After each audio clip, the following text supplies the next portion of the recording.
There is no urgency here. Whatever you carried into this moment, the weight of a day, the residue of thought, the quiet noise of everything left unresolved, none of that needs to come with you. You can set it down, not forever, just for a while. This is an invitation, nothing more. An invitation to travel, slowly, into the oldest rooms of human wondering. Rooms that have no ceilings.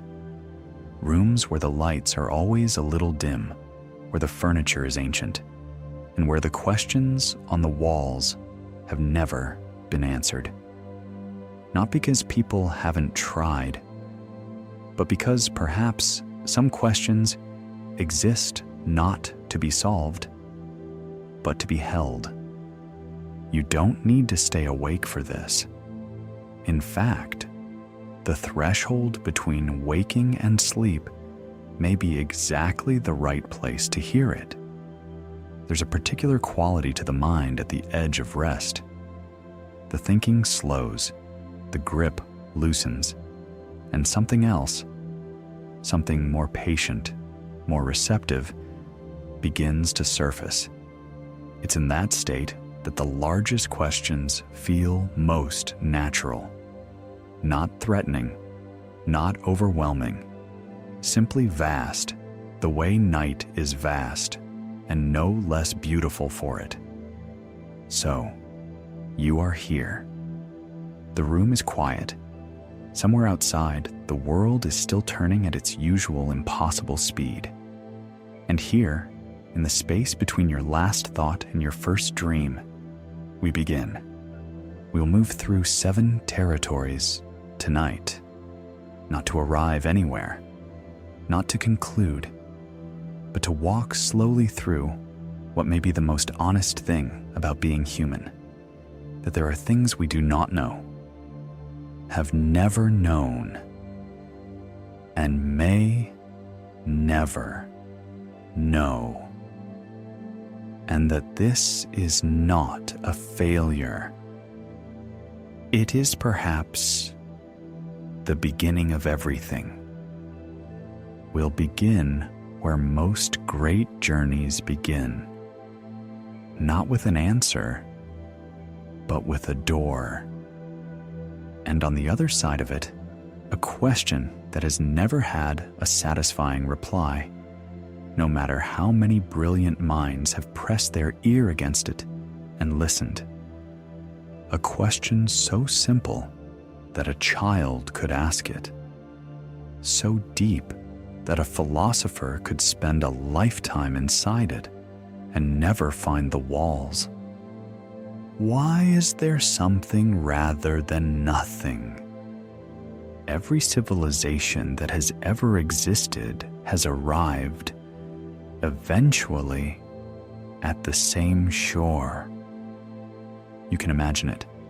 An ancient Greek lying in the dark outside Athens, staring at the same sky we stare at now. A monk in a candlelit cell in 12th century France, quill in hand, writing around the edges of a question he couldn't name. A physicist in 1927, after an impossible conversation about the nature of particles, walking home in the rain and wondering whether reality itself might be something stranger than anyone had dared to suppose. They all arrived at the same shore. The shore of not knowing. There is a word that philosophers use. The word is aporia. It comes from the Greek, meaning without passage, a place where the path runs out, where the mind has walked as far as it can and stands, at last, before something it cannot cross. We tend to treat not knowing as a problem to be solved, as a gap in knowledge to be filled, as a temporary inconvenience on the road to understanding. But what if some forms of not knowing are not gaps at all, What if they are structures? What if they are the load-bearing walls of conscious experience, the very things that allow a mind like yours or mine to be in a state of reaching, to be curious, to wonder? Consider the most basic question you could ask. Not a scientific question, not a theological one, just the raw, unadorned question of existence itself. Why does anything exist? Not how, not when, not in what form, but why? From where does existence draw its permission to be? Leibniz, the 17th century philosopher, may have been the first to write the question down in its most precise form. He called it the fundamental question of metaphysics. And he noted something important, that the question is not just about the universe. It is about the very principle of existence. Because if nothing existed, truly nothing, not even space, not even possibility, then there would be nothing from which something could emerge. And yet, here we are. The strange thing is, we can't even properly imagine nothingness. Every time we try, we find ourselves filling the void with something. Darkness, silence, emptiness. But darkness is not nothing. Silence is not nothing. Emptiness is not nothing. They are all experienced states. They presuppose a mind to experience them. Perhaps the concept of absolute nothingness is not just unknown. Perhaps it is unthinkable by definition. And if it is unthinkable, if nothingness cannot even be coherently conceived, then what does that tell us about the nature of existence? What kind of universe is it that cannot have not existed? And what kind of mind is it that can ask such a question in the first place? Are we the universe's way of wondering about itself? Long before there was language to hold these questions, there was the night sky. Imagine standing where our oldest ancestors stood, 20, 40, 100,000 years ago, on some open plain. No city glow anywhere on the horizon, no artificial light for 1,000 miles, just the sky. And in the sky, everything. Astronomers estimate that from a truly dark location, the human eye can see roughly 5,000 individual stars on a clear night, 5,000 points of light, and beyond them, the soft smear of the Milky Way, which they did not know was a galaxy, which they had no word for, stretching overhead like a river, like a bridge, like a question too large to hold. They looked, they wondered, and then, remarkably, across cultures that had no contact with each other, they told stories. The Greeks made constellations into heroes and monsters. The Aboriginal Australians of the Western Desert told stories about the dark spaces between the stars. The shapes made not by the stars themselves, but by the dust and dark clouds, which they saw as animals. An emu lying on its side, stretching across the sky. The Sumerians built ziggurats, stepped towers, to reach the stars. The Egyptians aligned their greatest monuments to the movements of the sky with a precision that still puzzles engineers today. The Maya developed a calendar accurate to within seconds per century, without any of the instruments we consider basic. All of this remarkable ingenuity grew from the same root: the refusal to accept not knowing as the end of the conversation. But there is something else worth noticing. Not one of these civilizations, not the Greeks, not the Maya, not the ancient Indians who wrote the Upanishads, not the Chinese astronomers who recorded supernovae centuries before European science noticed them. Not one of them concluded that the questions were finished. They answered some things. They explained cycles. They mapped movements. They developed cosmologies that gave shape to the mystery.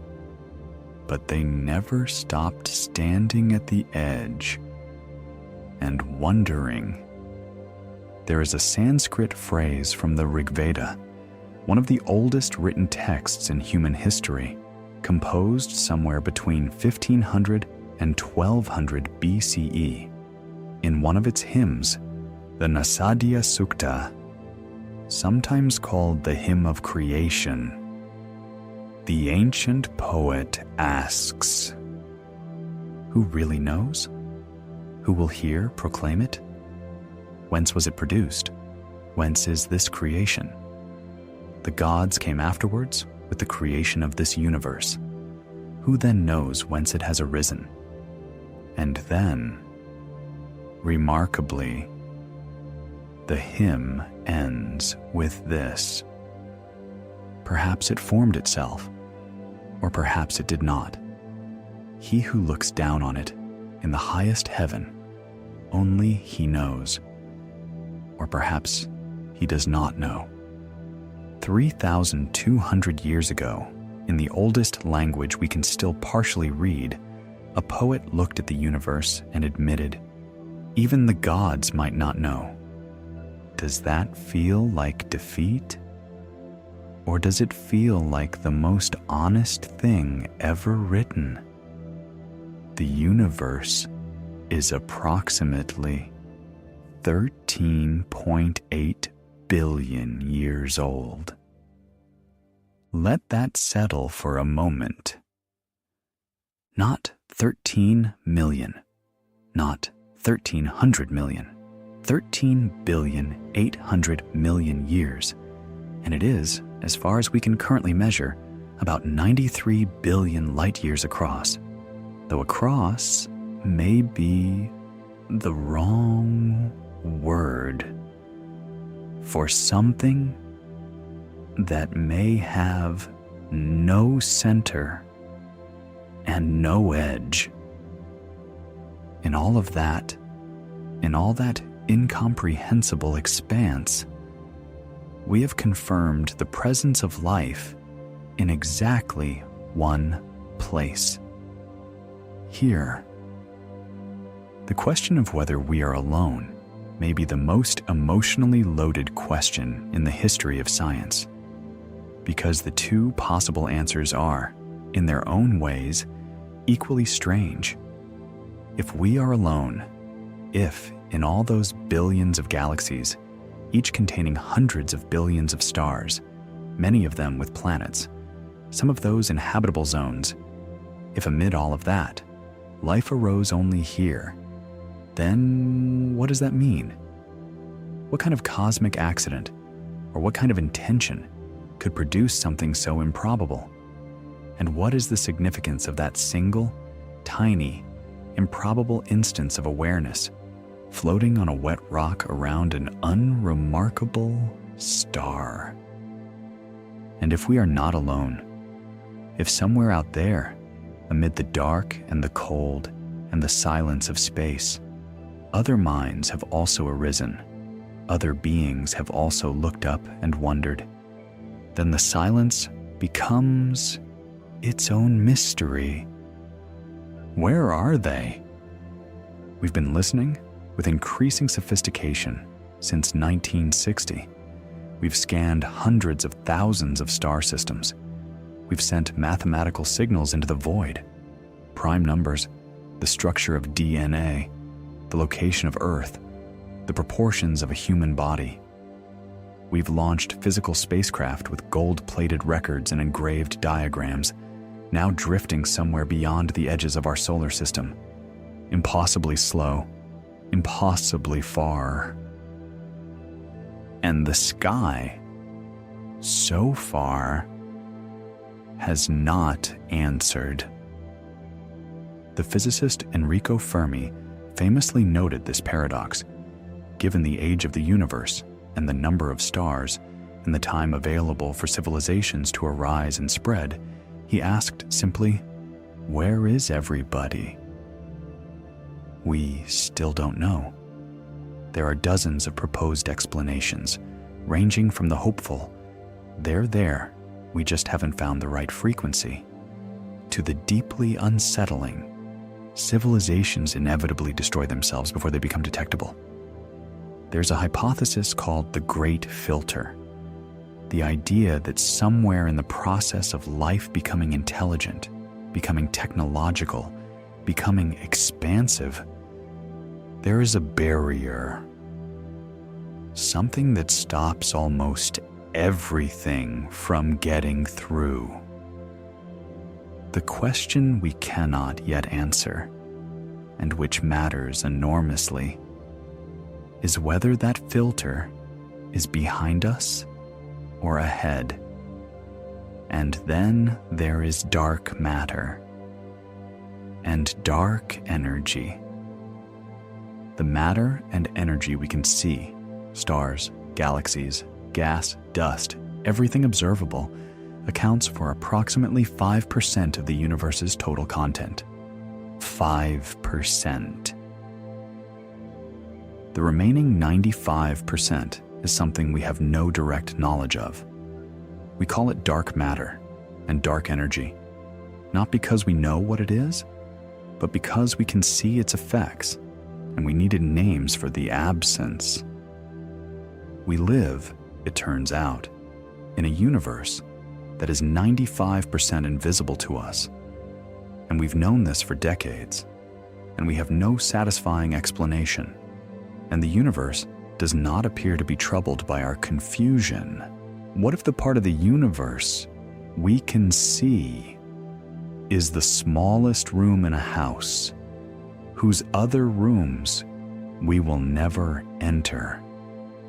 Somewhere inside your skull, right now, a universe is happening. Not metaphorically, literally. Approximately 86 billion neurons, each connected to thousands of others, firing in patterns so complex that the number of possible states exceeds the number of atoms in the observable universe. And from that electrical storm, that invisible web of chemical signals and tiny voltages, there arises something that science cannot yet explain, something that notices itself. The philosopher David Chalmers called it the hard problem of consciousness. Not hard as in difficult, though it is certainly that. Hard as in resistant to a particular kind of explanation. You can, in principle, trace every neural pathway. You can map every synapse. You can model every chemical process. You can describe, in extraordinary detail, the physical events that occur in a brain when someone sees the color red, or feels grief, or hears a piece of music that stops them cold. But you will still not have explained why there is something it is like to have those experiences. You are having an experience. This narration is reaching you as sound, and the sound is being transformed into language, and the language is being given meaning by a mind that is, somehow, yours. You feel like something from the inside. You have a perspective, a point of view, an interior. And no one, no neuroscientist, no philosopher, no computer scientist, can fully explain how the physical processes in your brain give rise to that interior, to the feeling of being you. Some researchers believe consciousness is simply what sufficiently complex information processing feels like from the inside. Others argue that consciousness cannot be reduced to physical processes at all, that it requires an entirely new category of explanation. A few have proposed that consciousness might be a fundamental feature of the universe itself, not something that brains produce, but something that brains detect and concentrate, the way a lens concentrates light. And then there is the question of time. Physics, at its most fundamental level, has a strange relationship with time. The equations that describe the behavior of particles, quantum mechanics, general relativity, mostly work just as well in either direction. There's no built-in reason in those equations why time should only flow forward. The arrow of time, the irreversible sense that past is past and future is not yet, may emerge from thermodynamics, from entropy, from the tendency of ordered systems to become disordered. But why does time feel the way it does? Why does the past feel fixed and the future feel open? Why does memory run in one direction and anticipation in another? Is time something the universe has? Or is it something that minds impose, a structure that consciousness places over what might otherwise be a kind of eternal present? And what about the present itself? You are living right now in what feels like the present moment. But the neuroscience suggests that everything you are experiencing is actually slightly in the past. Your brain takes time to process sensory information, which means what you call now is in some sense always, already, then. You have never, strictly speaking, experienced the present moment.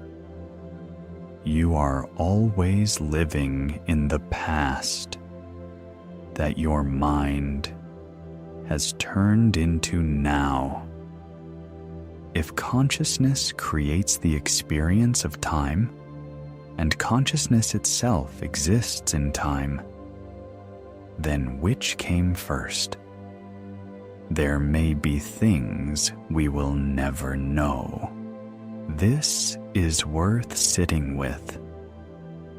Not because it is discouraging, but because it is honest. And there is a particular kind of peace available in honesty, even when, perhaps, especially when, the honest thing is an acknowledgement of limits. The cosmologist Max Tegmark has spoken about what he calls the cosmic horizon, the boundary in space beyond which light from the Big Bang has not yet had time to reach us. We are surrounded by a sphere of observability, and beyond that sphere, the universe continues, perhaps infinitely, in ways we can never directly know, because the information can never travel fast enough to reach us. We live inside a bubble of knowability, and the rest, possibly infinite in extent, is permanently beyond our reach. Not because we're not clever enough, because physics has drawn a line. We may never know what, if anything, existed before the Big Bang. The mathematics of current cosmology describe the universe from its first tiny fractions of a second onward. But the singularity itself, the moment of origin, is a place where the equations break down. They don't produce an answer. They produce an infinity, which is mathematics' way of saying This model doesn't apply here. We may never know whether there are other universes, whether what we call the universe is actually one region of a larger multiverse, where the laws of physics differ, and where questions like, why does anything exist, might have different, or no, answers. The multiverse hypothesis is elegant, and it is taken seriously by serious physicists, and it may be permanently unverifiable. Some argue that an unverifiable hypothesis isn't science at all. Others argue that an explanation doesn't need to be verifiable to be true. We may never know what happened in the interior of a black hole. Everything we know about physics suggests that information that crosses a black hole's event horizon, its point of no return, is cut off from the universe we inhabit. Stephen Hawking spent decades arguing about what happens to that information, revising his position more than once. The question is not resolved, and perhaps closest to home, we may never know what it is like to be another conscious being. The philosopher Thomas Nagel wrote a famous essay asking what it is like to be a bat. His point was not really about bats. His point was that consciousness has an irreducibly first-person quality. I can study your brain. I can measure your neural activity. I can ask you questions and interpret your answers. But I cannot, by any method currently available, or perhaps ever available, actually inhabit your experience. You are reading or hearing these words right now from an interior that is entirely your own. And that interior is, in a very precise sense, inaccessible to anyone else. We are, each of us, permanently alone in the most fundamental way imaginable, and also permanently connected through language, through shared biology, through the fact that we are all expressions of the same process, sitting together inside the same mystery. If some truths are permanently beyond reach, does that make the reaching any less worthwhile? We have walked a long way tonight. Through the oldest questions, through the cosmic dark, through the strange interior of consciousness itself, through the limits that physics and mathematics and experience have placed around what minds like ours can know. And here we are, no closer to answers than when we began. But perhaps something has shifted slightly in the quality of the not knowing. There is a difference between the not knowing that feels like ignorance and the not knowing that feels like wonder. They can look similar from the outside, but they feel entirely different from within. Ignorance is a gap you want to close. Wonder is a space you want to enter. The philosophers and scientists and poets we've passed through tonight, they shared something, not certainty.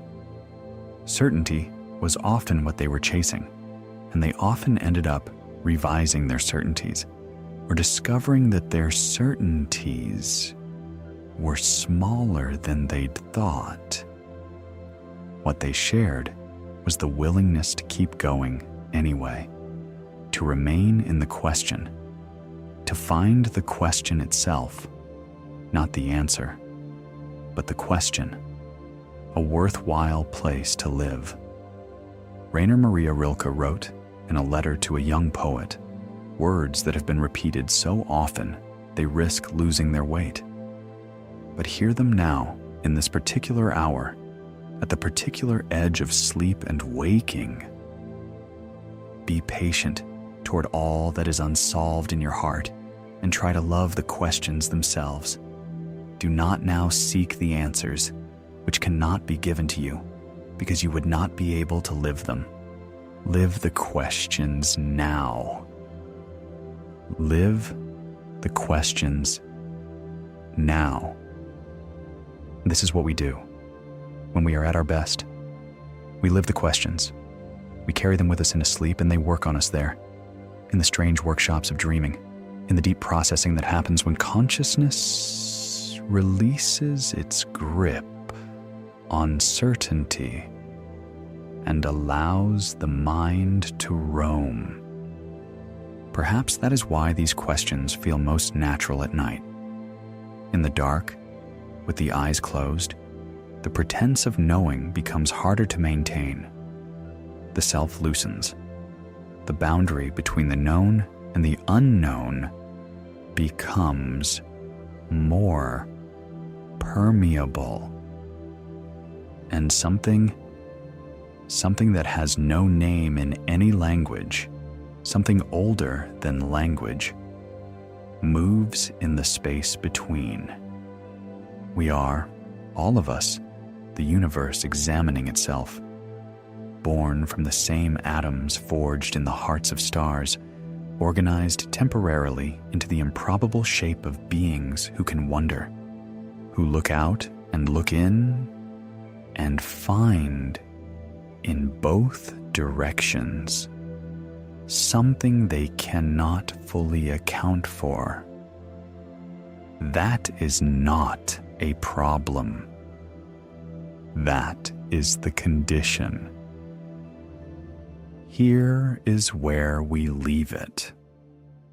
Not with an answer, not with a summary, not with any conclusion at all. Just with this: you exist against extraordinary odds in an improbably old universe, on a small wet rock circling an ordinary star, in a moment of time so brief that no scale yet invented can make it feel like anything other than a bling. You are here, and you are wondering, what else do you need to be?